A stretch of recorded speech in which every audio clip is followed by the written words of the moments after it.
आगामी 6 महिन्यामध्ये आपल्या ताफ्यात येतील. मंडळी, नवी मुंबई पाठोपाठ आता ठाणे शहरातही सिडको मोठा गृहप्रकल्प उभारणार आहे.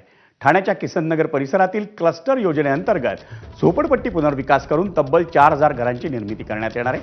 या प्रकल्पात रहिवाशांना 322 चौरस फुटांची घरं ही विनामूल्य देण्यात येणार आहेत. त्यामुळे हजारो कुटुंबांना सुरक्षित आणि कायमस्वरूपी निवारा मिळू शकतो. ठाणे झोपडपट्टी मुक्त करण्याच्या दिशेनं हे महत्त्वाचं पाऊल मानलं जातंय. या प्रकल्पात एकूण 3,867 निवासी घरं आणि 81 व्यावसायिक गाळे उभारण्यात येणार आहेत.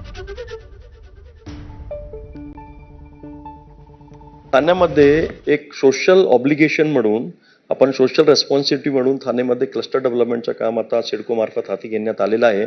त्यामध्ये ज्या ज्या ठिकाणी क्लस्टर होते त्या ठिकाणी याकडे चांगले घर बांधून लोकांना या ठिकाणी देणारच आहोत. एक 322 स्क्वेअर फुटाचे घर आहे, त्या ठिकाणी सर्व सोयी सुविधा युक्त असं सारखं काम आपण या ठिकाणी हाती घेऊन या ठिकाणी चांगले कॉन्ट्रॅक्टर नेमले. काही ठिकाणी आपण विजेसारखे कॉन्ट्रॅक्टर नेमला, काही ठिकाणी L&Tचे आहे आणि आता एक 4 या 5 साईटवर या ठिकाणी ॲक्च्युली काम सुरू झालेलेच आहे. आता नुकतीच परवाचे बोर्डमध्येही सुद्धा एक जवळजवळ 4,000 घरांचे कामाला 1,000 कोटीचे कामाला क्लस्टरलाही सुद्धा मंजुरी देण्यात आलेली आहे. अंडरवर्ल्ड डॉन दाऊद इब्राहिमचा साथीदार आणि ड्रग